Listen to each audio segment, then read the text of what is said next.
ভিক্ষুককে চাল দিয়ে বিদায় দিলে কিন্তু আপনার জীবনে বিপদ আসতে পারে। অনেকেই আমরা ভিক্ষুককে চাল দিয়ে বিদায় করে দেই।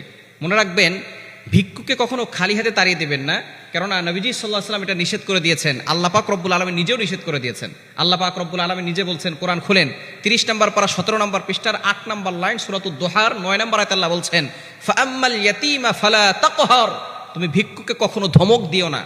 যারা সাহেল, যারা ভিক্ষুক, তাদেরকে কখনো ধমক দেওয়া যাবে না। ও আম্মা সাইলা ফালা তানহার, আল্লাহ পাক রব্বুল আলামিন ভিক্ষুককে ধমক দিতে নিষেধ করে দিয়েছেন। এজন্য আমাদেরকে সব সময় এ বিষয়ে খেয়াল রাখতে হবে।